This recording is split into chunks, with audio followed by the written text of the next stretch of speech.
All right, so for the notes for today, I gotta move over there. I'm just gonna put up something from yesterday before you get your packet. We'll be doing quite a bit with the inverse trig functions, not because they're difficult, but because there's something that kids tend to forget.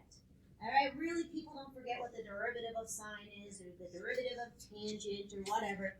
But these arc ones, we do. So from yesterday, the derivative is always u prime on the top. Tan is the one prettier for two reasons. We're going to be using that today in part of your packet, but it's going to be mixed with other rules. So it might have a little product rule with it, a little quotient rule with it, a little chain rule with it, and I'm sticking to the two that you're tested on AP, even though that you should know all the cofunctions, like cotangent would just be a negative, arc cosecant, I just put a negative in front of it. But those two you're going to use quite a bit today.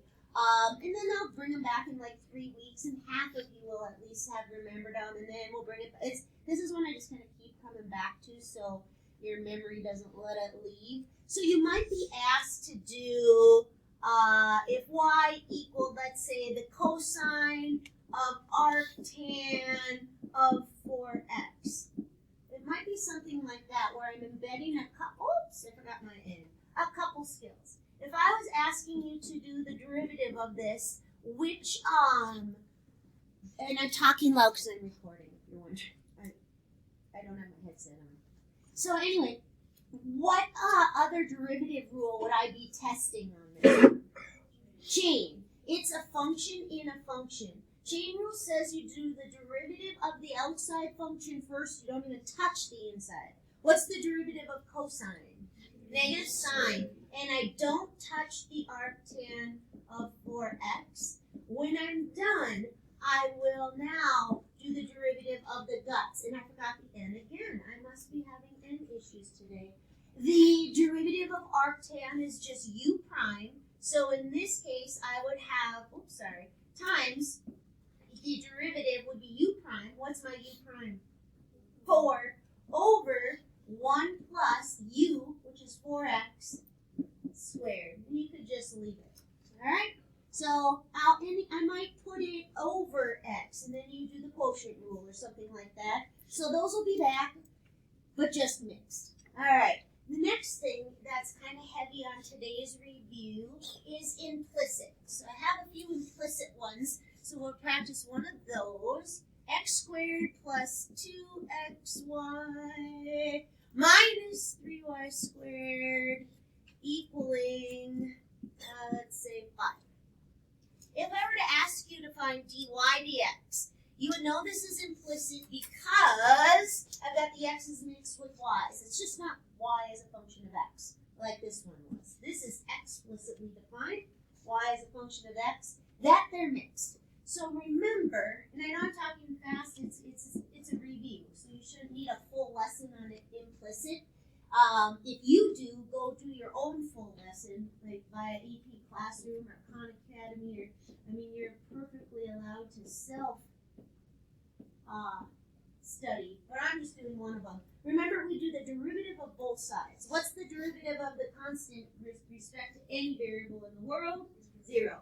So implicit says that as long as you have a variable match, the derivative of the guts is going to be 1.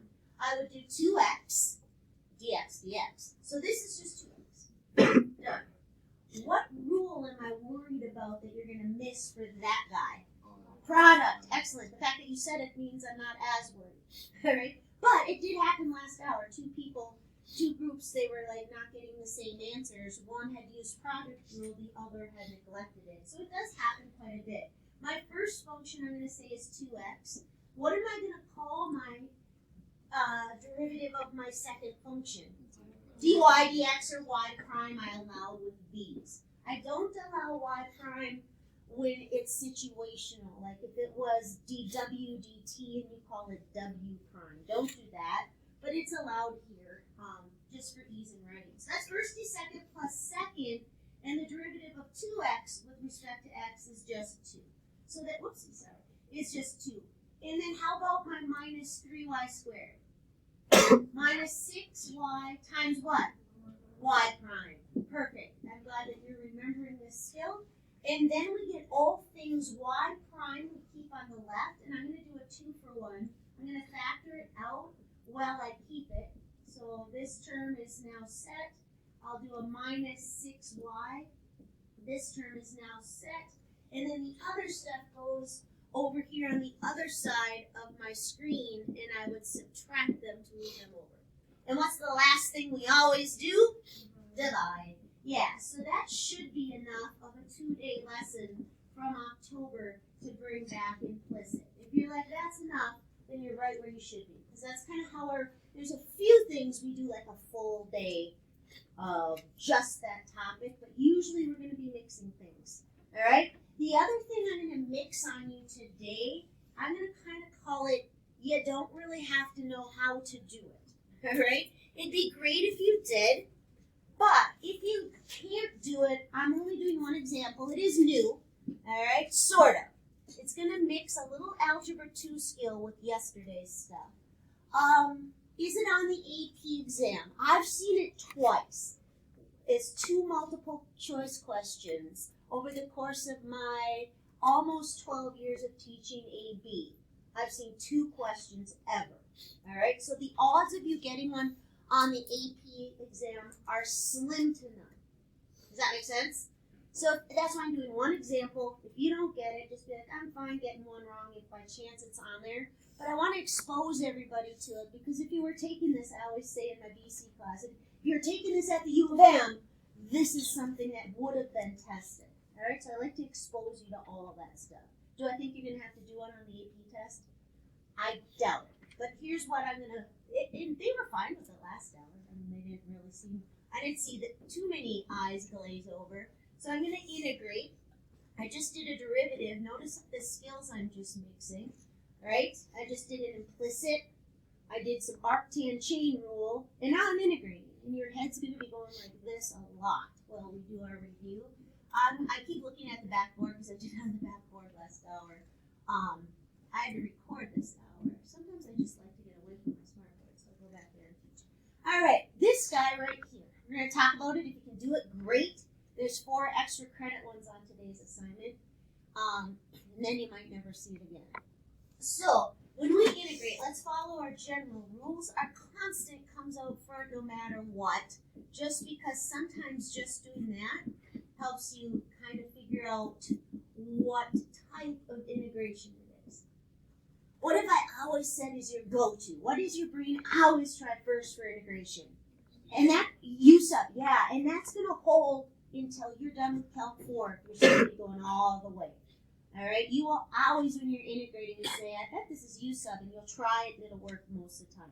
It's the hammer. But my derivative of the bottom is 10x plus 30, and there's no way I'm fraction correcting that to get a 1 out of it. Agreed? So it looks like I'm stuck. When that happens, though, look at it. Tell me something I could do, even though it's not calculus. Yes. Okay? I could take the 5 out of the bottom, and it would be on the bottom. So I'm going to pull it out front. So I'm basically factoring the 5 out. On the bottom, I guess it would be parentheses x squared plus 6x plus 13. But because it's in the denominator, I'm pulling it out. So I really am down to a much easier, but still I'm stuck on this one. It'd be interesting to see, because last hour I said, we did this last year in AB. I said, I don't know if my BC would remember this. Stoltman, you're up. I just pulled you out of series land. What? Do you know how you would integrate this, maybe? Just curious. His head's running through USUB, maybe all the new stuff he learned. He's saying by parts, which is something in BC. This is an AB level 1. There's something we can do down here. That might trigger it. It is going to go arctan. Now you saw it, correct? And what do I do in the denominator? Do you know? To get it to go arctan? Yeah. See if you remember from all.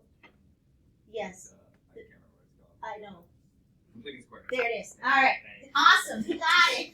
All right. So right here, we are going to complete the square on this. But you could kind of, if you were looking at him, I could see the wheels spinning, because it's like, this isn't one that pops up very much.